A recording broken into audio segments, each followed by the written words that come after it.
Good morning students.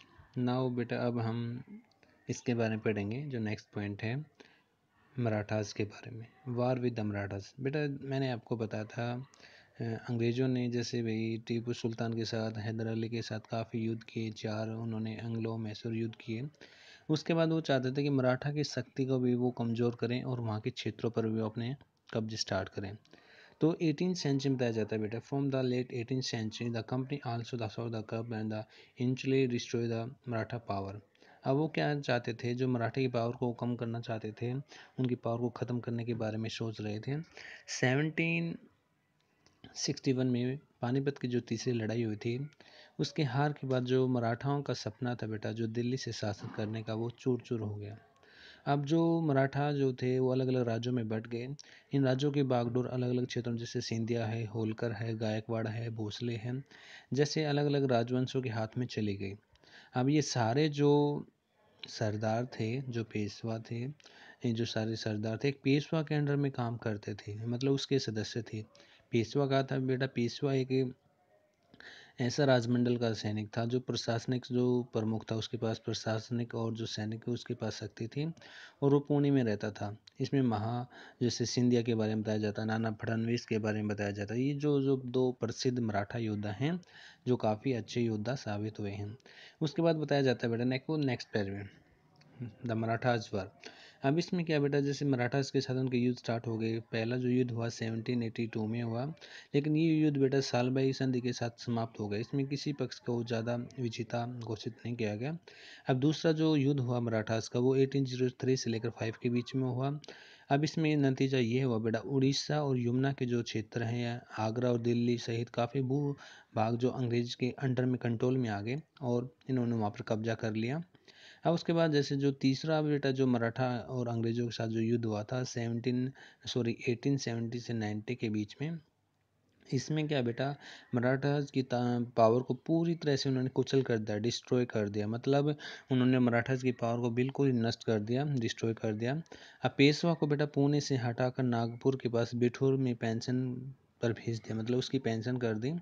अब उन्होंने दक्षिण के पूरे भूभाग पर, जैसे विंध्य है, कंपनी का नियंत्रण हो गया। मतलब इसमें क्या बेटा, मराठास की शक्ति के बारे में बताया जाता है। मराठा अपनी शक्ति बढ़ाना चाहते थे, लेकिन पानीपत की तीसरी लड़ाई के बाद मराठा की शक्ति बिल्कुल कमज़ोर हो गई और काफ़ी छोटे छोटे भागों में बट गया। और उसके बाद इन्होंने, जैसे इसमें मैंने आपको बताया, सिंधिया, होलकर, गायकवाड़ है, काफ़ी राजवंशों में बट गए, और वे पेशवा के अंडर में काम करते थे। और पेशवा काफ़ी महत्वपूर्ण होते थे, वो काफ़ी काफ़ी अच्छे योद्धा होते थे।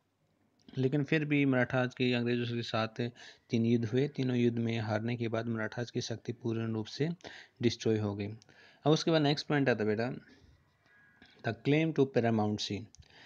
बेटा पैरामाउंटसी का मीनिंग है इसमें सर्वोच्च, मतलब अपने आप को सुपीरियर पावर घोषित करना। अब 19 सेंचुरी में बताया जाता है बेटा, शुरुआत में ही कंपनी ने आरंभ में ही क्या किया, आक्रामक, मतलब उन्होंने अपनी अटैक की नीति अपना ली थी। लॉर्ड हेस्टिंग्स के बारे में बताया जाता है, जो 1813 से लेकर 23 के बीच में गवर्नर जनरल था। उसने इस नीति को, पैरामाउंट नीति को चलाई शुरू की थी, स्टार्ट की थी। उसका दावा था कि वो क्लेम करता था कि बेटे जो भारतीय राज्यों से ऊपर, मतलब इंडियन स्टेट से ऊपर, कोई इंडियन स्टेट से ऊपर ये हैं, ब्रिटिशर हैं, इनसे ऊपर, यानी कि ये इनकी सर्वोच्च शक्ति है। इनके नीचे ब्रिटिश जो भारतीय जो इंडियन स्टेट है वो काम करेंगे। मतलब पैरामाउंट से का मीनिंग है कि अंग्रेजों ने अपने आप को सर्वोपरि मान लिया, मतलब अब उनकी पावर ही यहाँ पर मुख्य पावर है। और जितने भी जो लोग हैं, जितने भी जो क्षेत्र हैं, चाहे वो भारतीय इंडियन स्टेट हैं या फिर जो प्रोविनेंस हैं, वो सभी उसके अंडर में काम करेंगे, और वो किसी प्रकार के उनको पर कंट्रोल कर सकती है। तो ये अपने आप को उन्होंने सर्वोच्च घोषित कर दिया। अब उसके बाद है बेटा, लेकिन दिस प्रोसेस। अब इसमें क्या है, लेकिन बेटा ये जो प्रक्रिया है बेरोक चलती रही। जब अंग्रेजों ने, जैसे कर्नाटक में बताया जाता है, कितूर एक छोटे से राज्य को कब्जे में लेने का प्रयास किया, तो वहाँ की जो रानी चेन्नम्मा थी, उसने हथियार उठा लिए और अंग्रेजों के खिलाफ आंदोलन स्टार्ट कर दिया। 1824 में उसे गिरफ्तार कर लिया गया, और 1829 में इसमें उसको जेल में उसकी मृत्यु हो गई। लेकिन चेन्नम्मा के बाद जो कितूर स्थित संगोली एक गरीब चौकीदार रायनाथ ने भी अपना विरोध जारी रखा। चारों तरफा से उसे किसी प्रकार की सहायता नहीं मिली, और ब्रिटिश ने उनके दस्तावेजों को नष्ट कर दिया, उसको कंट्रोल कर लिया, और आखिर में उसको पकड़कर 1830 में फांसी पर लटका दिया, उसको यानी कि ये दो काफ़ी अच्छे उदाहरण हैं जिसमें बताया जाता है कि जैसे जो भी ब्रिटिश के खिलाफ कोई भी अपनी आवाज़ उठाता था तो उसको कंट्रोल करते थे किसी प्रकार के, या तो उसको भी जेल में डाल देते थे या उसको फांसी पर लटका देते थे। अब बेटा अब बात आती है 1813 की।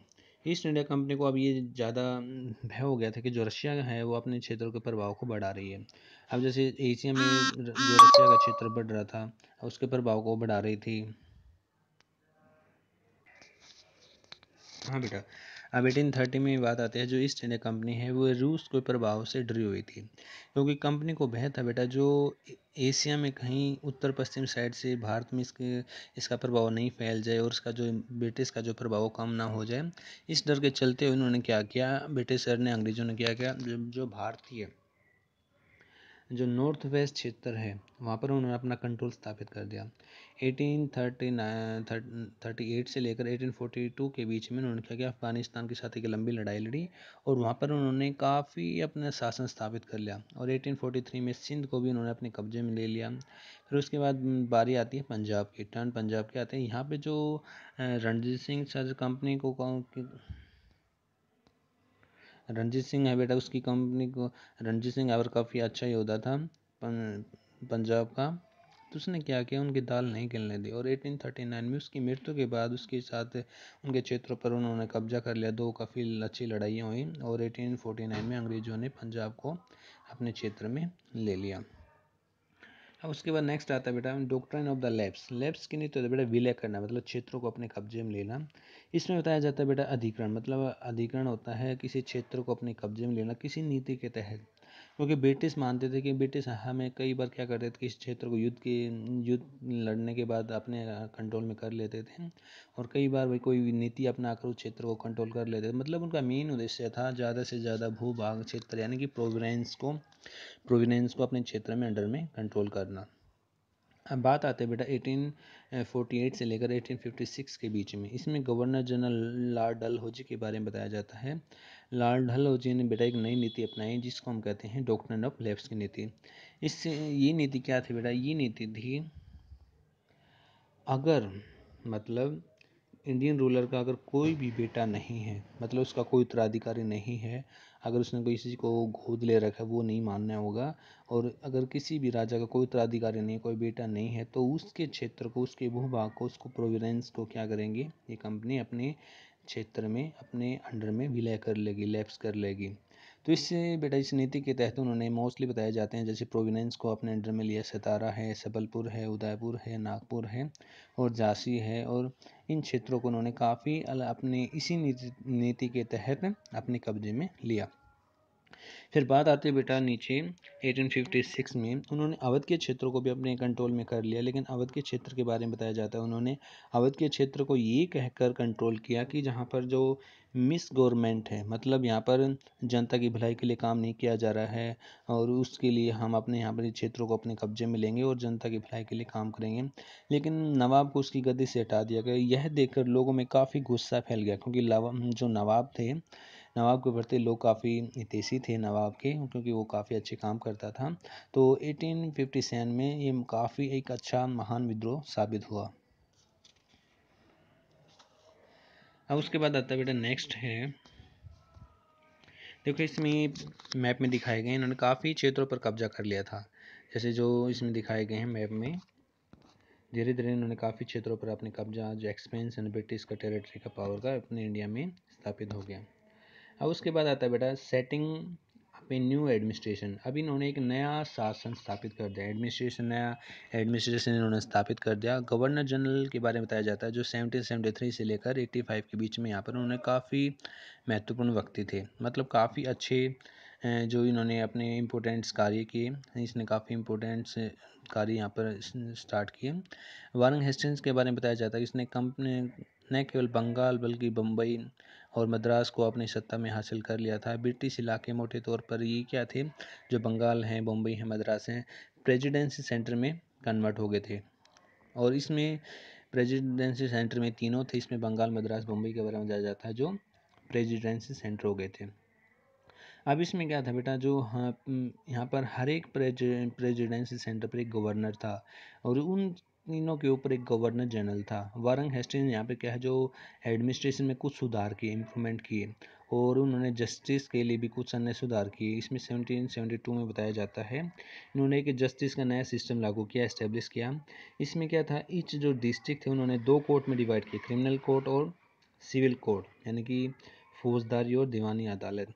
अब इसमें क्या था, मोस्टली बताया जाता है कि जो दीवानी अदालत के मुखिया यूरोपीय जो जिला कलेक्टर होते थे और जिला कलेक्टर्स होते थे, इसके अलावा जो अब यहाँ पर मौलवी थे, हिंदू पंडित थे, उनके जो भारतीय जो लॉ हैं उनके अनुसार वो अपने यहाँ पर फैसले सुनाते थे। फौजदारी अदालत जो होती थी इसमें बेटा काजी है, मुफ्ती है, ये इसके अंदर में आते थे जो कलेक्टर की निगरानी में काम करते थे। अब बेटा एक मेजर प्रॉब्लम स्टार्ट होगी। मेजर प्रॉब्लम क्या थी बेटा, जो ब्राह्मण थे, पंडित थे, वो अपने क्या थे, जो लोकल जो लॉ थे, वो जो धर्मशाला है, जो धर्मशास्त्र है, उनके आधार पर वो अपना फैसला सुनाते थे और उन्हीं के आधार पर वो अपना फैसला सुनाते। लेकिन अब क्या किया गया, 1775 में जो 11 पंडित को भारतीय कानून का एक संकलन मतलब एक रूपरेखा तैयार करने का काम सौंपा गया। और इसमें क्या है, एन जो बी होल हेड है उसने इसको अंग्रेजी में अनुवाद किया। मतलब उन्होंने क्या किया, जो 11 पंडित थे उन्होंने भारतीय जो कानून को एक नई रूपरेखा तैयार की और उसी के आधार पर उन्होंने अंग्रेजों ने उसे अपनी भाषा में ट्रांसलेट कर लिया। 1778 में बताया जाता है कि भारतीय जो यूरोपीय न्यायाधीश के लिए मुसलमान कानून भी एक अपनी संहिता तैयार कर ली गई थी। और 1773 में रेगुलेटिंग एक्ट के तहत एक सर्वोच्च न्यायालय की स्थापना भी की गई। और इसके अलावा यहाँ पर सदर निजामी अदालत की भी स्थापना की गई जो कलकत्ता में की गई थी। अब इसमें आता है बेटा जो प्रोविज़न जो फिगर है इंडिया में, जो डिस्ट्रिक्ट हैं वो काफ़ी, जो डिस्ट्रिक्ट कलेक्टर होते थे वो काफ़ी यहाँ पर लगान जैसे जो टैक्स वसूलने का काम करते थे। उनका मेन जो क्या थी, रेवेन्यू है, टैक्स है, उसको मेंटेन करना, यानी कि यहाँ पर अपनी सेना के द्वारा नियम को लागू करना, इसका मेन जो कलेक्टर थे उनके काम होते थे। अब जो कलेक्टर थे सत्ता और संरक्षण का मुख्य मतलब नया केंद्र बन गए थे। जो कलेक्टर थे उनके जो ऑफिस थे यहाँ पर सेंटर बन गए थे और वो यहाँ पर मेन अपने काम करते थे, उनके पास काफ़ी अथॉरिटियाँ थी, पावर थी। अब कंपनी आर्मी बेटा जो कंपनी की जो फौज थी, अब कंपनी के साथ भारत में शासन और जो सुधार के लिए उन्होंने नई नीति अपनाई। उनका मेन मकसद था कि सेना को भी काफ़ी पावरफुल बनाया जाए, क्योंकि मुगल्स काल में सेना के बारे में बताया जाता है उसमें घुड़सवार होते थे, पैदल सैनिक होते थे, तीरंदाज होते थे, तलवार वगैरह होते थे, उनको अच्छा प्रशिक्षण दिया जाता था, सेना में काफ़ी उनका दबदबा होता था। और मुगल साम्राज्य के विशाल जो पेशेवर जो प्रशिक्षण थे, पैदल सैनिक भी काफ़ी होते थे, मजबूत होते थे। लेकिन अब इन्होंने क्या किया, धीरे धीरे जैसे मोस्टली अपनी सेना में इन्होंने चेंजमेंट करना स्टार्ट कर दिया। ग्रामीण इलाकों से भी इन्होंने किसानों की काफ़ी बड़ी संख्या में भर्ती की। इसके अलावा जो स्थानीय जो जमींदार मुगल थे वो ज़रूरत पड़ने पर क्या थे, सिपाही की सहायता करते थे वो राजा के टाइम में। अब इसमें क्या चेंजमेंट किया, ये change occurred in the 18th century. इसमें क्या किया, मुगल जो इन्होंने चेंजमेंट क्या किया, जैसे अब अवध है, बनारस जैसे जो रियासत में किसानों को भर्ती करके उनको एक अच्छा प्रशिक्षण दिया गया, उनको अच्छे यानी कि समय समय पर ट्रेनिंग उनको दी गई। अब सूरत बदल ईस्ट इंडिया कंपनी ने क्या किया, अपनी सेना के लिए नई भर्ती स्टार्ट कर दी। उन्होंने नया तरीका अपनाया और उन्होंने जो अंग्रेज़ अपनी सेना को क्या कहते हैं, सिपोही के नाम से उनको यानी कि कहते थे, मतलब जो सेना में जो काम करते थे क्रम से उनको सिपोही कहते थे। अब उसके बाद बताया जाता है बेटा 1820 में क्या बताया जाता है, इन्होंने जैसे जो कंपनी ने अपनी जो नई तकनीक यानी कि अप्लाई स्टार्ट की युद्ध में, सेनाओं में अच्छे घुड़सवारों के जो घुड़सवार थे उनकी ज़रूरत काफ़ी कम होती थी। तो इसकी वजह से उन्होंने क्या किया, बर्मा है, अफगानिस्तान है, मिस्र है में भी उनको लड़ना होता था। तो इन्होंने क्या किया, जैसे जो सिपाही मकेट का यूज़ करते थे, कंपनी की सेना क्या करती, समय समय पर सैनिक आवश्यकताओं का ध्यान रखती थी और पैदल टुकड़े को कहीं एक दूसरे स्थान से दूसरे स्थान पर भेजना ही पड़ता था। और उसके बाद बेटा in the early 19th century में जो ब्रिटिश ने उन्होंने क्या किया, एक नई जो यूनिफॉर्म भी डेवलप की। मतलब उन्होंने क्या किया, अंग्रेज़ों के लिए एक अच्छी जो संस्कृति का विकास किया। उनके जैसे पर उनको समय पर प्रशिक्षण दिया जाता, ट्रेनिंग दी जाती थी, डिसिप्लिन उनको सिखाया गया, उनकी ड्रेस का यूनिफॉर्म का भी अरेंजमेंट किया गया। और लेकिन फिर भी इसमें बताया जाता है कि काफ़ी जैसे जो इसमें जो प्रॉब्लम स्टार्ट हो गई, क्योंकि इसमें बताया जैसे उन्होंने डिसिप्लिन स्टार्ट किया, उनकी लाइफ के बारे में काफ़ी इंपॉर्टेंट बातें उनको बताई, उनको समय समय पर ट्रेन भी किया जाता था, अच्छी यूनिफॉर्म दी जाती थी, उनको अच्छा वेतन भी दिया जाता था। लेकिन इसमें क्या था बेटा, सबसे मेन जो प्रॉब्लम क्या थी, इस समुदाय में काफ़ी अलग अलग जातियों के लोग होते थे। मतलब जो सेना में भी अलग अलग कास्ट के लोग होते थे, जिसकी वजह से समय समय पर काफ़ी परेशानी झेलनी पड़ती थी, क्योंकि कास्ट में आपको पता है अलग अलग कास्ट के जो जो लोग जहाँ पे होते हैं तो कोई ना कोई मुद्दा स्टार्ट हो जाता है, जिसकी वजह से काफ़ी कोई रिवोल्ट वगैरह स्टार्ट हो सकता है। तो जिसकी वजह से अंग्रेज़ों को काफ़ी परेशानी झेलनी पड़ी। और इसी का एक जो मेन उद्देश्य क्या हुआ कि 1857 का रिवोल्ट हुआ, जो सिपाहियों के द्वारा स्टार्ट किया गया था और जो कास्ट के आधार पर ही स्टार्ट किया गया था। अब इसमें बेटा कंक्लूजन्स में बताया जाता है, देखो ईस्ट इंडिया कंपनी एक व्यापारिक कंपनी के यहाँ के तौर पे यहाँ पे आई थी और उन्होंने यहाँ पर उनका मेन उद्देश्य क्या था, यहाँ पर व्यापार वगैरह करना। लेकिन वो क्या थे, समुद्री यात्रा यहाँ से, जैसे वो अपने देश से समुद्री यात्रा करके भारत में, उस टाइम जो टाइम लगता था उनको 6 to 8 मंथ लगते थे। लेकिन अब धीरे धीरे भाप के जो इंजन, जो जहाज़ का निर्माण किया, उसकी वजह से उनको सिर्फ 3 वीक लगते थे। अब धीरे धीरे अंग्रेज़ों ने क्या किया, पूरे भारत पर अपना कब्जा करना स्टार्ट कर दिया। अब 1857 में बताया जाता है कि जो कंपनी ने क्या किया, मोस्टली बताया जाता है 33 जो भाग, जो प्रोविजन उनके क्षेत्र पर कब्जा हो गया और 78 आबादी पर उनका सीधे रूप से शासन स्थापित हो गया था। और देश के शेष भूभाग पर आबादी पर कंपनी का अप्रत्यक्ष रूप से, मतलब इनडायरेक्टली उनका शासन था। और धीरे धीरे ईस्ट इंडिया कंपनी पूरे भारत को अपने नियंत्रण में, कंट्रोल में ले चुकी थी। अब बेटा देखो, ये चैप्टर कंप्लीट हो गया है। अब इसमें चैप्टर में आपको किसी प्रकार की कोई भी प्रॉब्लम हो तो बेटा आप मुझे बता सकते हैं, डिस्कस कर सकते हैं, कॉल कर सकते हैं, मैसेज कर सकते हैं।